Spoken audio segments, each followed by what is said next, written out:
This is Blenderstyle, the show where we discuss a blend of heavy and extreme music. On this episode, Before the Dawn, Deadlight. This album was released in 2007 on Stay Heavy Records. Cheers, gentlemen. Cheers. You know it's hard out here for a pimp. Give me some. Nate, this was your pick. I've never heard of this band. Where did this come from? Well, I've heard of one of the members' band's Wolfheart. Okay. And it made me go back. And then years ago, a friend of mine, Old John Sibley. Who's Old Just John some guy. Sibley? And he told me about this band. And I never really gave it the time of day. And recently I went back and listened to a couple of tracks. So I figured I'd pick an album. Casey, you've heard Wolfheart because we've talked about that in our group chat quite a bit. But are you familiar with Before the Dawn? I am not familiar with Before the Dawn. This is the first time I've heard them. I've never heard this band either. No. So I would describe this as melodic deathcore, maybe? Oh, man. Deathcore, I definitely get some elements, but I was thinking just melodic death metal, but I would agree. Not death. It doesn't have a lot of drops and stuff like that, like breakdowns. Probably more metalcore, melodic metalcore, I guess. I feel like metalcore kind of took from stuff like this. Like they were listening to this and they were bringing it to America, you know? I would agree with that because this is kind of a precursor for metalcore. I feel like it's melodic for sure. So this is 2007. It's right in the heart. It's kind of in the middle of metalcore, but this is from Finland. These guys are from Finland, and it has that like melodic death metal sound from that. Yeah, I would go more melodic death metal. But they throw in some clean vocals, a lot of clean vocals. Mm-hmm. And then there's some death metal vocals, which are more like vocal fry, not so guttural. Yeah, I would put this more in like the 80s death metal vocal. Yeah, genre. like Death, not Cannibal Corpse. Yeah, exactly. I would agree with that. And the drumming is very metalcore. It sounds like All That Remains. Like there's double bass, but it's not double bass the whole time. There's no blast beats really. No, and it's kind of a slow, chuggy double bass when they do bring it in. Yeah, it's pretty. It's pretty good. I think the only real blast that I heard was in the song "Fear Me," and that was like kind of towards the intro. Mm-hmm. And you know, there's a blast exactly. there. There was that's pretty significant. And it was a pretty quick part. It wasn't like a lot. No, and I don't think they brought it back through the song. I think it was just right there at the beginning, and then. I think this album is definitely for its times, like what was going on, and I think like metalcore bands here in America, like I said before, we're kind of listening to some of these European bands and like bringing it over to us. You know? And kids being from America, you know, we really started to hear like this melodic sound that was going on. You know, a lot of these bands even toured with some of these metalcore bands. Whereas like bands like At the Gates might have been kind of hard for American people to listen to. This is more accessible if you like got in at like Shadows Fall or something like that. Yeah, or even like bands like In Flames or Dark Tranquility. You know, like when I was younger, I didn't. At first glance, I didn't really like those bands, and then it took me a minute to listen to more melodic. With Dark Tranquility, it was like the Fiction album got me in. Oof.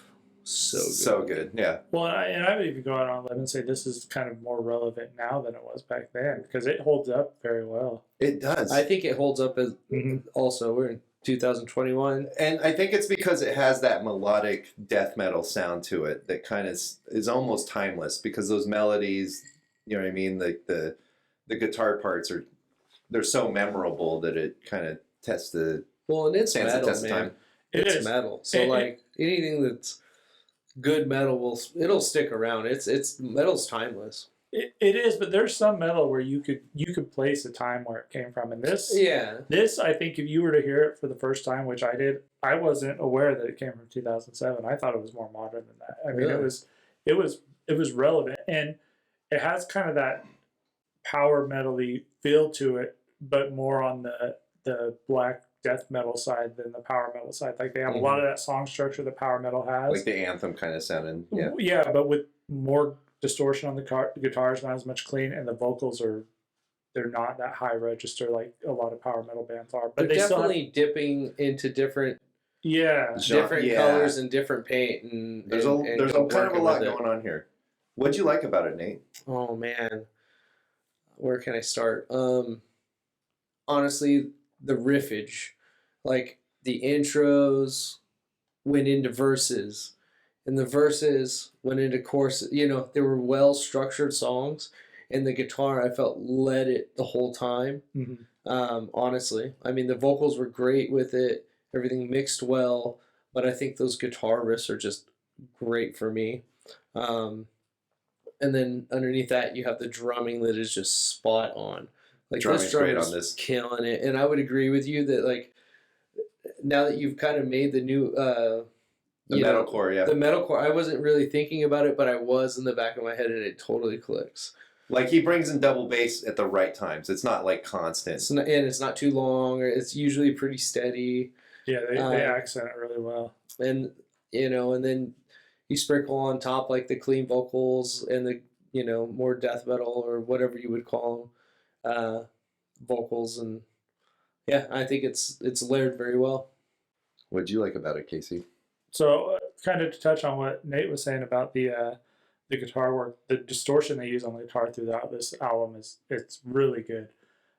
It's real chunky. It is. It's almost kind of like you said, that metalcore kind of distortion on it, and maybe that's where you get the kind of metalcore feel. Not deathcore, not like way low tuned. It's kind of mid range. Yeah, it's kind of mid range, but it's not your standard like power metal cleaner side or your death metal really distorted chunky side. Yeah. It's kind of in between, and they do a really good job. Almost like a thrash metal guitar sound. Yeah, and they do a really good job of riding that line right there to keep it there. And a lot of melodic death metal bands have this kind of like sound that sounds like almost like chainsaws or somewhere, like the notes kind of blend together. This is chunkier. It's chunky, and it's clean, and it's precise, and it's really, really good. The structures, like you said, were really great. The mixture of the clean and unclean vocals are great. They do this cool layering thing through a lot of stuff where if you listen to it on headphones, you have kind of the unclean on the stereo side where you get it in both, or the clean in the stereo side where you get it in both ears, and then in the background, like on one side, you get this really like low, like barely hear it, but it's back there, and it's kind of driving the urgency of the whole album. It works really well. The addition of the female vocals on Star and Fire, what is it, ... I don't know how to the last track. Yeah, the last track, is great because it kind of really, it kind of takes like this ride that you're on through the whole album, which is, this album's kind of a ride, and it really closes it out in kind of a exclamation point. It does a really good job of that. I would normally hate songs like this too, like ending songs that are completely different than the whole album kind of thing. But and it's so good. It really ends. It really ends the record very well, I think. What did you like, Matt? So one of the frustrating things about doing this show is we decide on albums to talk about, and then we listen to them, and I can't talk to you guys about them until we do the show. And so right out the gate, when I listened to this, I was blown away, like how original this sound was. It has a great sound, very unique. Yeah, like I'd never heard anything like this before. When this first came on, because I just throw them all on a playlist and kind of play them on. Which kind of makes sense. It was kind of hard for us in the beginning to even kind of say what this was. Yeah, it's really hard to kind of pinpoint this genre. They kind of dabble. It's original. It's original, and they dabble in some other genres, and I was just, especially vocally, like the vocals kind of stand out for me. The vocals are great. Yeah, it's really good, and it was frustrating because I just wanted to like start texting you guys about it in our group chat, like, oh my god, this band. And I can't do it, so I had to wait until now to tell you that. And I like that it's short. It's like 39 minutes, 40 minutes, something like that. Yeah, it is. It's a really quick playthrough, but yeah, it's easy to listen. It feels like 25 minutes to me. Yes, I know it's snappy. It does. That was one of the things that I was like, I really wish this was longer, because this album really wants you, or like leaves you wanting more, because it's that good. They're just great songs. They are. Like, I mean, you could have even taken some of these songs and mixed them up. You could put this album on shuffle. Yeah, and it sounds like a good album. There's no pacing issues throughout this thing. This thing is a really good, solid pace for the whole thing. Like, you get a lot of bands where they'll throw some really good stuff at the beginning, and then they'll slow it down towards the middle, and then close out on kind of trying to end on a high note. And it really feels like they're just, hey, listen to our other stuff.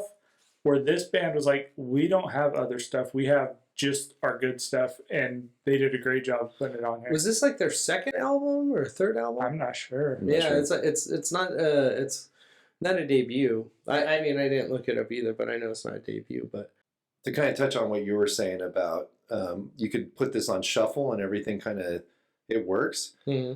To me, that's kind of like the downfall of this is like I don't think the songwriting is that great.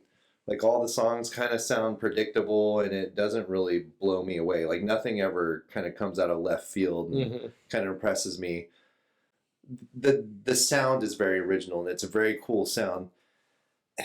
And I kind of hate to say this, but the vocals sound like a local band to me. Like I've heard demos of local bands and the vocals, especially on tracks like Dead Song? The vocal performance just sounds like a local band to me. Like it didn't blow me away. So what didn't you like about it, Nate? Okay, so my dislikes is one, it was too short. Like I wanted a little bit more. Interesting. Also, I would agree that like some of it was a little predictable, and I got annoyed by that. But I got annoyed by that after like 6 times of listening to it. So my opinion is, the negative in this album to me is it's too short. What about you, Casey? What did you dislike about? So I agree with Nate. I think the album was too short. That was my biggest gripe. The other thing was like, there's this vocal layering that he does when he does the clean vocals, and it kind of muddies it up a lot. Like there's some points in it where the layering almost falls out of sync.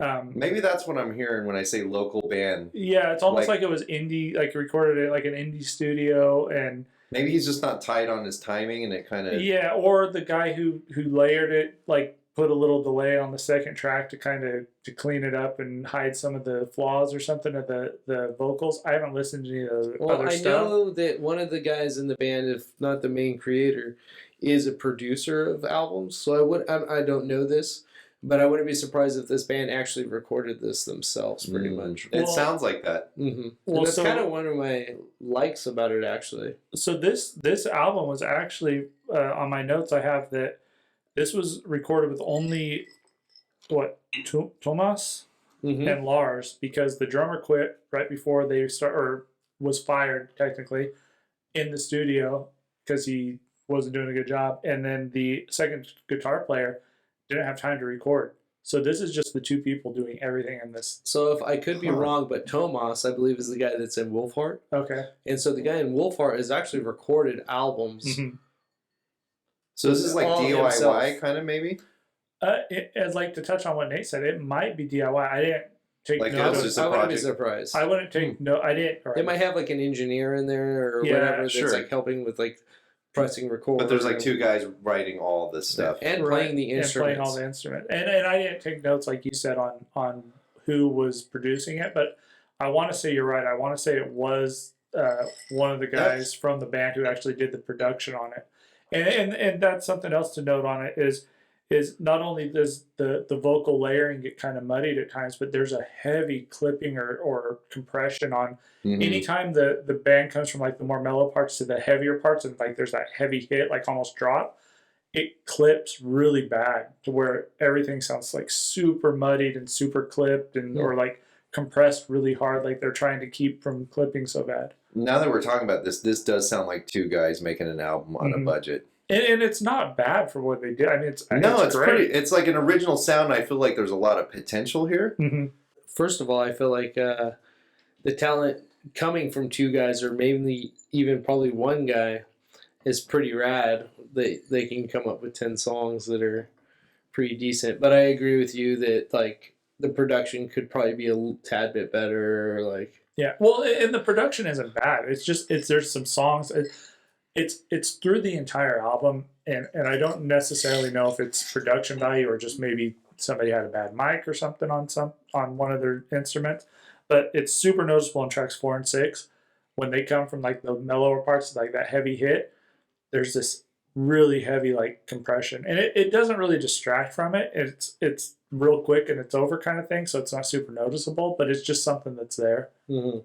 What'd you give this for a rating, Casey? So I had to I had to nitpick this one because this was a really good album and it was quick. It was to the point. I left thinking that I really wished it was longer. I give this a 4.2 out of 5. Dang, Wow. okay. It was a great album from start to finish.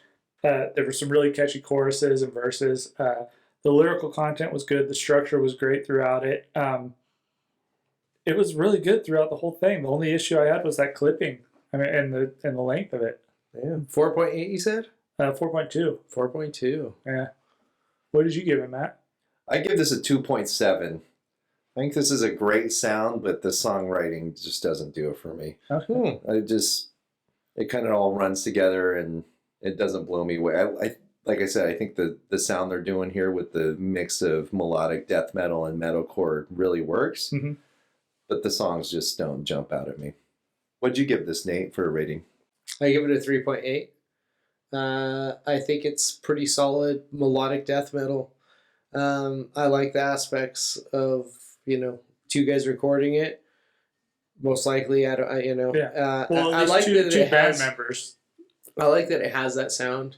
My only complaint really is that it's too short and it is a little bit dated. I think kind of, but it holds up still. Mm-hmm. But yeah. Yeah, this held up really well. I mean, for, what was it, 2007? I wouldn't have guessed from listening to it that it was recorded in I agree. 2007. Yeah, it sounds pretty modern. And honestly, sometimes I want an album to be 39 minutes, but feel like 25. And see, that is a good thing about it. Like, it's That a was really, a plus for me. It's a really quick listen. I'm a big fan of like longer albums, but longer albums that feel shorter. Mm-hmm. This one was short and it felt too short to me. I get it. This is Blenderstyle. That was Before the Dawn, Deadlight. Blend by Dawn. Blend by Dawn. Blend by Dawn.